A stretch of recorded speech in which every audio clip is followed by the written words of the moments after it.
Ela recebeu uma mensagem da ex, saiu de casa de pijama e nunca mais voltou. A Fernanda Bonin era uma professora respeitada, mãe dedicada e querida por todos na escola onde trabalhava. Mas numa noite comum de domingo, tudo mudou. Um pedido de ajuda simples, vindo da sua ex-companheira, se transformou em uma emboscada cruel. E o que parecia ser um acidente revelou um plano frio e calculado. O que a polícia descobriu nos dias seguintes foi de arrepiar e você já vai entender do que eu tô falando. Mas antes, já faz um tempinho que eu não falo com vocês no início do vídeo, porque a maioria de vocês pula o início mesmo. Só que hoje eu quero falar para dar as boas-vindas aos novos inscritos. Na última semana chegou muita gente nova, então sejam bem-vindos à família Bruno Vilas. E para os mais antigos, não fiquem com ciúmes, vocês sabem que tem um pedacinho no meu coração. Todos vocês são muito importantes para mim. E para quem tá chegando agora, já se inscreve, ativa o sininho para não perder as notificações e vem fazer parte dessa família.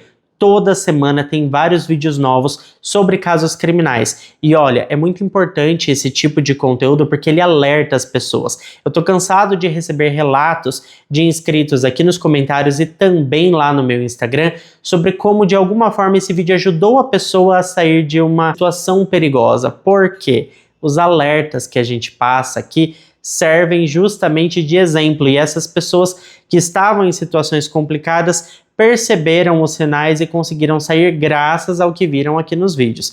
Então é um conteúdo que tem uma certa importância social. Então já se inscreve aí, vem fazer parte dessa família e agora sim vamos para o que interessa e bora para o caso de hoje.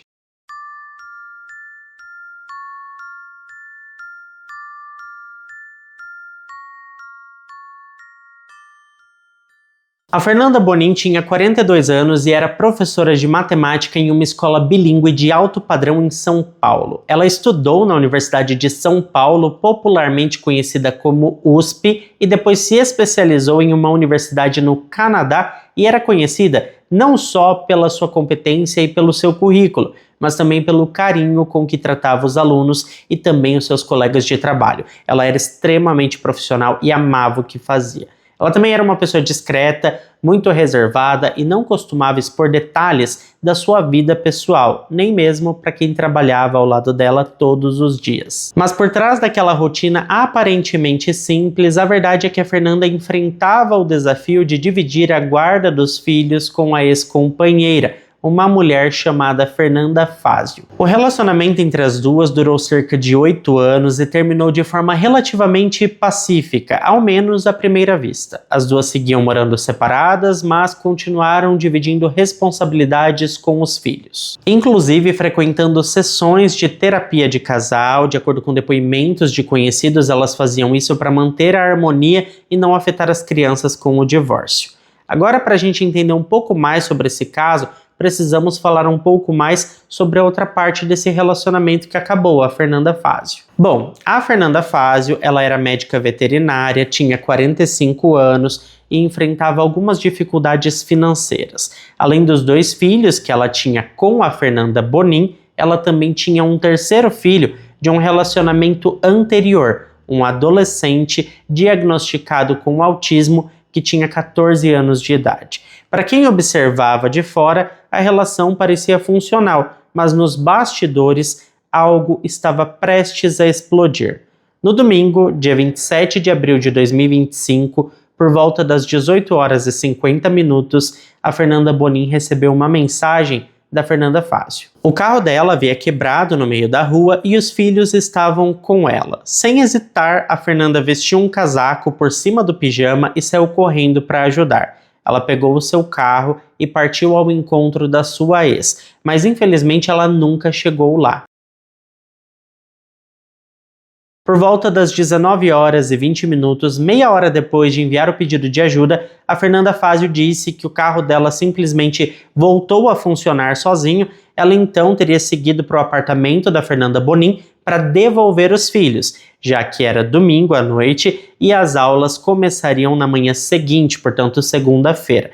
Só que quando ela chegou lá, ela disse que não encontrou nada nem ninguém. A professora não estava em casa. A Fernanda disse que perguntou para alguns funcionários ali do prédio se eles tinham visto a sua ex, porque precisava devolver as crianças ainda naquela noite. só que aparentemente ninguém a viu retornar. Curiosamente, as câmeras de segurança já haviam registrado a Fernanda Bonin saindo de casa com o seu carro, ou seja, ela realmente já tinha saído com o propósito de prestar o socorro para sua ex. Então, o que ninguém sabia era o que aconteceu no caminho, porque se ela saiu e não chegou lá e não voltou para casa, o que aconteceu? E é aí que surgem os primeiros questionamentos. Se a Fernanda Fázio havia enviado a localização e a Fernanda Bonin estava a menos de 10 minutos de distância, por que ela nunca chegou? E também por que o carro teria voltado a funcionar sozinho justo naquele momento, tipo assim, voltou a funcionar do nada? Se era um problema, se o carro estava em pane, como que ele voltou sozinho a funcionar? E por que justo naquele momento, logo depois da Fernanda ter pedido socorro para sua ex? E assim, a Fernanda Fázio, ela disse que estava muito preocupada com a situação, falou com os funcionários do prédio e tudo mais, só que ela não procurou a polícia imediatamente. Por que ela não procurou a polícia? Na verdade, gente, ela só registrou o desaparecimento no dia seguinte, depois de confirmar com a escola que a Fernanda não havia aparecido para dar aula.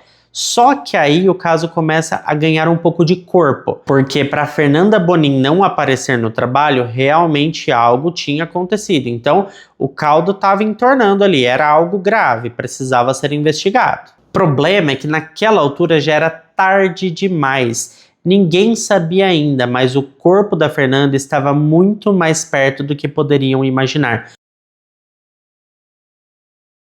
Na manhã seguinte ao desaparecimento, uma ligação anônima chegou à polícia. Do outro lado da linha, um morador da região de Interlagos relatava algo estranho. Ele havia visto uma figura aparentemente caída em um ponto isolado de mata próximo ao autódromo de Interlagos. Ele dizia que parecia ser uma mulher. Ele estava desconfiado de que fosse mesmo e pediu para que a polícia fosse até lá para averiguar, porque aquele não era um local comum para alguém estar naquele horário, naquele estado. Então a polícia foi até lá sem muitas expectativas, afinal ainda era cedo demais na investigação e a Fernanda tinha acabado de ser considerada oficialmente desaparecida, então eles não imaginavam que os casos estivessem ligados. Só que assim que eles chegaram, eles entenderam que estavam diante de algo muito maior. Em meio àquele mato fechado, estava ali mesmo a Fernanda Bonin. Ela estava caída, imóvel, sem nenhum pertence visível. Ela estava usando exatamente as mesmas roupas que apareciam nas imagens da câmera do elevador no dia anterior, quando ela saiu para ir encontrar a sua ex. Uma calça rosa clara, uma blusa cinza e o mesmo casaco escuro que ela vestiu às pressas antes de sair de casa. O corpo não apresentava ferimentos visíveis, mas havia uma marca clara em seu pescoço, uma linha profunda deixada por algo fino, como um cadarço ou um fio, por exemplo. E muito por conta disso, mesmo antes de qualquer exame, a causa da morte já era clara, ela tinha sido asfixiada. Aquela cena era muito impactante, não apenas pela brutalidade, mas pela frieza de quem havia feito aquilo, porque não haviam sinais de luta no local, o que indicava que ela provavelmente foi rendida de surpresa, e também não havia documentos, celular ou qualquer item pessoal por perto. E o mais curioso e o que intrigava era onde estava o carro dela. Não estava em lugar nenhum aquele carro. Nem ali, nem nos arredores. Não foi encontrado imediatamente o veículo. Aquilo ali não era apenas um crime, tá, gente? Era uma execução calculada e tudo indicava que alguém havia se esforçado para dificultar a investigação.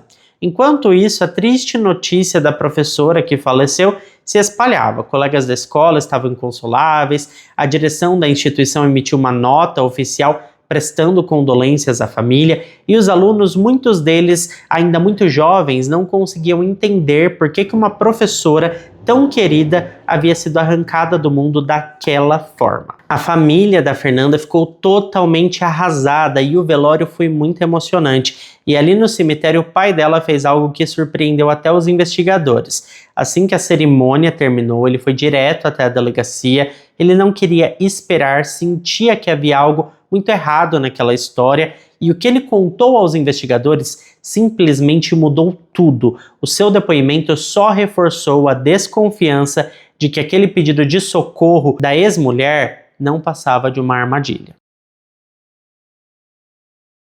Nos próximos dias, a polícia intensificou as buscas por dois elementos chaves, o carro e o celular da vítima. A Fernanda havia saído dirigindo a sua Tucson, então onde que estava esse veículo? O veículo não ia evaporar. Se ela foi rendida, alguém precisou dirigir o carro depois. E se ele havia sido abandonado em algum lugar, por que ainda não tinha sido localizado? Então precisava procurar isso. E a resposta demoraria, mas viria de forma quase que irônica. Enquanto a polícia seguia procurando o carro em bairros afastados, câmeras de monitoramento e cruzamentos com placas de veículo, um morador da região de Interlagos comentou com vizinhos que havia uma Tucson prata estacionada há dias na beira de uma estrada. O carro estava parado ali há pelo menos 5 dias, a uma distância de apenas 700 metros onde a Fernanda foi encontrada, do local onde ela foi encontrada. A indignação popular foi inevitável. Como que ninguém tinha encontrado esse carro antes? E infelizmente a resposta estava na ineficiência da varredura inicial, das buscas iniciais. Quando a perícia chegou ao veículo, eles começaram uma análise minuciosa e no banco da frente o celular da Fernanda foi encontrado, só que estava sem o chip. Alguém havia retirado de propósito o chip do aparelho. Ao lado havia também uma garrafa de água e uma faca. As digitais começaram a ser coletadas, mas um detalhe chamou ainda mais atenção. O celular dela continuou ligado por cerca de 14 horas após o último contato com a Fernanda Fazio, que foi a última chamada que ela fez. Isso indicava que após a morte alguém ainda manteve o aparelho ligado por um bom tempo, talvez esperando o momento certo de descartá-lo. E tinha mais. No mesmo dia em que o carro foi localizado, a polícia conseguiu uma imagem de câmera de segurança mostrando duas pessoas deixando a Tucson na estrada. Era noite e por isso a qualidade da imagem não era das melhores, então os investigadores preferiram não divulgar se tratavam de homens, mulheres ou um casal, porque tudo estava muito embaçado. A partir desse ponto, o caso deixou de ser tratado como latrocínio e passou a ser investigado como homicídio. Não havia sinais de roubo, nada foi levado, tudo indicava em um plano cuidadosamente arquitetado para parecer outra coisa. E o foco da investigação começou a se estreitar em uma única figura, a Fernanda Fazio. Ela havia sido a última pessoa a falar com a Fernanda Bonin e foi ela quem fez o pedido de ajuda. Nessa altura, a polícia já tinha descoberto que ela também havia apagado mensagens do próprio celular antes de entregá-los aos investigadores. E a partir desse momento, não havia mais volta. Com o carro e o celular da Fernanda finalmente localizados, a investigação entrou em uma nova fase. A principal linha de raciocínio da polícia deixou de ser um assalto que deu errado. Agora o caso era tratado como um homicídio premeditado. E nesse cenário, todas as atenções se voltaram para Fernanda Fazio, que foi chamada para prestar depoimento pela segunda vez. Mas dessa vez ela não foi sozinha, ela chegou acompanhada de uma advogada. A postura já indicava que as coisas estavam mudando, e o motivo era claro: a polícia havia encontrado inconsistências no primeiro relato dela. No primeiro depoimento, a Fernanda Fazio disse que o carro dela havia parado por problemas no câmbio e que por isso ligou para sua ex pedindo ajuda.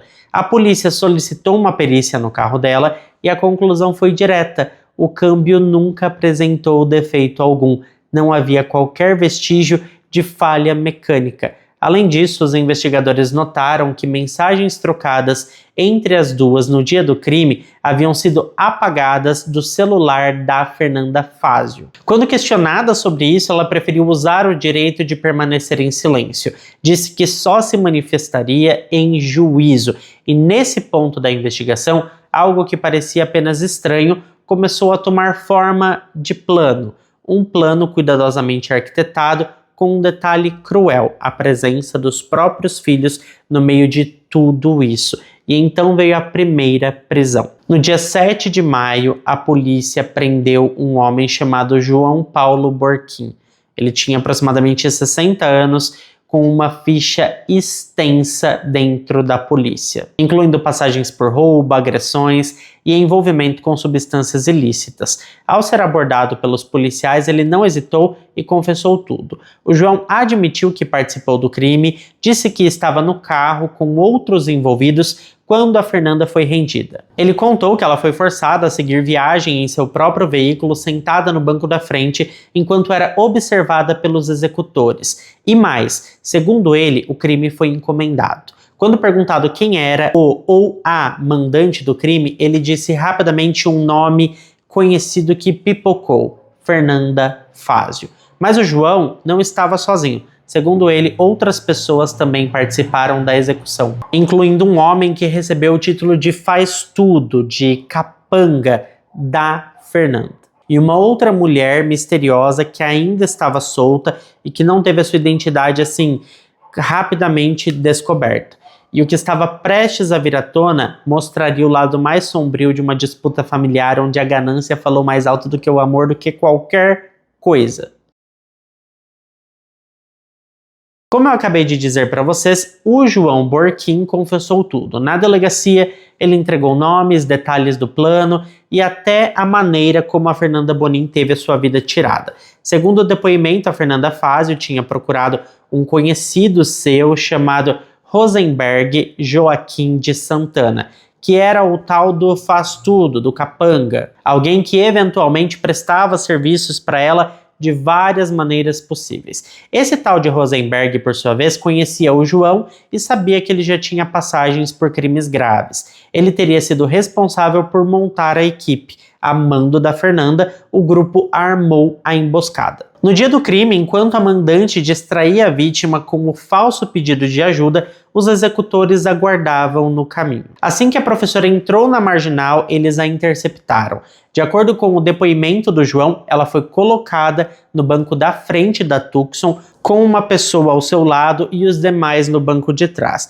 Poucos minutos depois, já próximos à área de mata, um deles passou um cadarço pelo pescoço da Fernanda, encerrando a sua vida de forma cruel e silenciosa ali mesmo dentro do carro. A escolha do objeto não foi aleatória. Ao ser preso, João foi encontrado com diversos cadarços guardados, mesmo sem possuir nenhum tênis, porque ele estava de chinelo. Questionado, ele disse que era um colecionador e aquele cadarço era o mesmo tipo que foi usado no crime. Após a execução, o corpo foi levado para o terreno baldio, onde foi encontrado na manhã seguinte. Já o carro foi abandonado não muito longe dali, junto com o celular propositalmente sem chip. A polícia então começou a costurar os pontos com as digitais encontradas na Tucson e aí foi possível confirmar a versão do João, porque tudo batia. Só que ele não parou por aí, ele citou outros dois nomes: Ivo Rezende, que logo passou a ser considerado foragido, e uma mulher, que como eu falei para vocês ainda não foi identificada, vista nas imagens das câmeras de segurança deixando o carro com ele. Agora o que restava era entender o motivo, afinal o que teria levado a Fernanda Fázio a armar algo tão cruel contra a mãe dos próprios filhos. E quando os investigadores descobriram o valor do seguro de vida, o relacionamento conturbado e a chance da Fernanda levar os filhos para fora do Brasil, tudo começou a fazer sentido em um estalar de dedos. Ela não perdeu a cabeça de repente, isso foi premeditado e calculado com uma frieza indescritível. À medida que os depoimentos evoluíam, a polícia começou a entender que esse não era apenas um crime passional ou motivado por raiva momentânea. Havia um plano e uma motivação bem clara por trás dele. Primeiro surgiram informações sobre um seguro de vida. Segundo a diretora do DHPP, doutora Ivalda Aleixo, a Fernanda Bonin possuía um seguro de vida avaliado entre 400 a 500 mil reais. Em condições normais, esse valor não seria acessível a Fernanda Fázio, afinal as duas haviam assinado um acordo de separação total de bens no momento em que oficializaram a união estável. Mas havia um ponto sensível. Os filhos, como os dois filhos pequenos do casal haviam sido registrados como filhos de ambas, se algo acontecesse com a Fernanda Bonin, os beneficiários do seguro seriam eles. E como eles tinham apenas 6 anos, o dinheiro ficaria sob responsabilidade do responsável legal, no caso da Fernanda Fázio, ou seja, mesmo com a separação de bens, ela teria acesso total ao valor do seguro, além de outros possíveis benefícios como pensão, imóveis e a administração do patrimônio da Fernanda Bonin até os filhos atingirem a maioridade. E isso bate com um outro detalhe que a investigação revelou. A Fernanda Fázio enfrentava sérios problemas financeiros. A carga emocional e financeira era alta e, segundo depoimentos de amigos e familiares, ela nunca aceitou muito bem a separação. Foi aí que apareceu o segundo grande gatilho, a segunda red flag. A Fernanda Bonin tinha recebido uma proposta para lecionar fora do Brasil. Segundo as investigações, ela havia sido premiada como uma das melhores professoras de matemática quando participou de um concurso envolvendo todos os países da União Europeia. Isso abriu portas para ela trabalhar em escolas de alto padrão fora do país e ela estaria considerando aceitar uma proposta na Alemanha. Essa informação, aliada ao comportamento recente da Fernanda, a questão do seguro e tudo mais, levantou a hipótese do gatilho ali de que a Fernanda mudaria para a Alemanha com os filhos, e isso acendeu o alerta na mente da ex-companheira. E a Fernanda Fázio, que até então se apresentava publicamente como uma mãe dedicada e uma ex-parceira amigável, passou a ver a possibilidade de perder os filhos e, junto com eles, o controle sobre o dinheiro, o futuro e talvez até a sua própria estabilidade emocional. Porque se a Fernanda Bonin fosse embora, ia ficar difícil dela ver os filhos e ainda pegar qualquer tipo de dinheiro ou pensão da sua ex-companheira. E de acordo com a investigação, foi nesse cenário que ela tomou a decisão que custaria uma vida e deixaria 2 crianças órfãs, porque o plano dela não só falhou, ela foi desmascarada em tempo recorde. No dia 10 de maio, poucos dias após a prisão do João Borquim e a revelação do plano completo, a polícia recebeu a autorização que faltava. O mandado de prisão contra Fernanda Fázio foi expedido pelo MP, mas a prisão não aconteceu de forma simples. Enquanto o pedido era analisado, os investigadores demonstraram preocupação de que ela pudesse fugir. A suspeita já estava ciente do que estava acontecendo, já havia sido convocada 2 vezes para depor e sabia que o cerco estava se fechando e se fechando muito rápido. Então, para evitar qualquer surpresa, a polícia monitorou os seus passos discretamente enquanto aguardava a decisão judicial e o MP liberar logo, o mandado de prisão. Quando a autorização saiu, ela foi localizada dentro do escritório da sua própria advogada e foi ali mesmo no escritório jurídico que representava a Fernanda que ela foi presa. No momento da prisão, ela permaneceu em silêncio, usou o direito de não se manifestar e comunicou que só falaria em juízo. Agora oficialmente considerada mandante do crime, a Fernanda Fázio passou a responder não mais como testemunha, mas como ré. E com base nas confissões, nos vestígios, nas contradições, nos depoimentos e na confirmação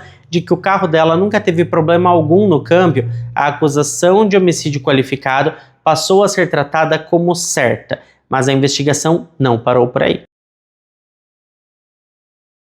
Além da Fernanda e do João Paulo, a polícia já havia identificado mais 3 pessoas envolvidas diretamente na execução do crime. O Rosenberg Joaquim de Santana, o Faz Tudo, que teria articulado a execução com base na ordem da mandante, o Ivo Rezende, que está foragido, e uma mulher não identificada vista nas imagens com o João Paulo abandonando o carro da vítima. O Rosenberg foi capturado com base em uma denúncia anônima. O ponto que mais chamou a atenção na coletiva de imprensa do DHPP foi justamente a frieza do depoimento do João. Segundo os investigadores, ele relatou o crime com tranquilidade, sem demonstrar arrependimento, como se tudo fosse normal, fizesse parte de um serviço qualquer que ele foi contratado para fazer. E um dos detalhes mais chocantes é que na hora do crime os filhos estavam por perto. Uma das câmeras captou o momento em que o carro da Fernanda Fazio passou próximo ao da vítima e um dos filhos aparece na imagem. Isso sugere que ele viu, talvez hoje ele não entenda o que viu ainda,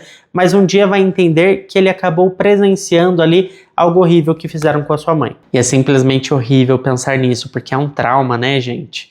Bom, com a Fernanda Fazio presa, o Rosenberg também detido, João Paulo confessando e 2 outras pessoas e o Rezende, uma mulher ainda não identificada, sendo procuradas, o inquérito caminha para a fase final. A expectativa da polícia é que todos os envolvidos sejam formalmente denunciados por homicídio triplamente qualificado. Motivo torpe, emboscada e impossibilidade de defesa da vítima.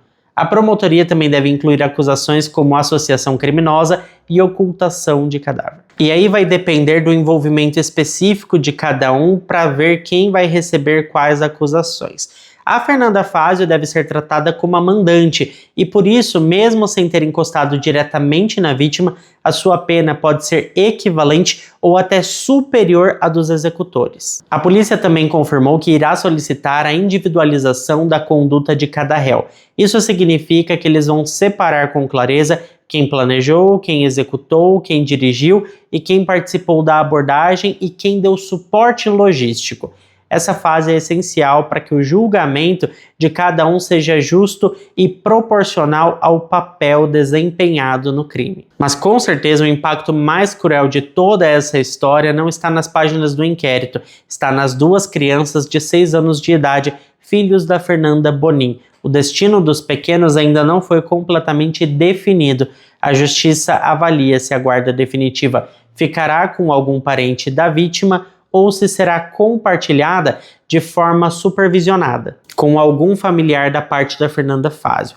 Mas há uma tendência clara de que a família da Fernanda Bonin assuma a responsabilidade total, não só por estarem mais diretamente ligados à vítima, mas também pelo choque emocional causado pela participação ativa da mãe no assassinato. O caso da Fernanda Bonin é um daqueles crimes que deixam cicatrizes em todo mundo que acompanha.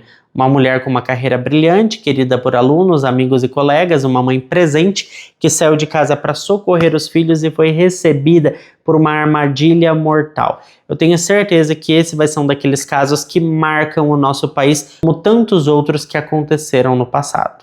Esse vai ser daqueles que vai entrar para a história. Bom, até aqui sabemos quem foram as pessoas que cometeram o crime, quem mandou. Agora falta só saber há quanto tempo eles serão condenados e quando sair essa informação eu volto para atualizar vocês. O que importa é que pelo menos a maioria deles já está preso e vai pagar pelo que fez. É claro que eu quero saber a sua opinião, então deixa para mim aqui embaixo o que vocês acham disso tudo. Muito obrigado a quem ficou até aqui comigo. Se ficou até aqui, não esquece de deixar o seu like que ajuda muito na divulgação do canal. Eu fico por aqui, beijo grande para todos vocês e até o próximo vídeo.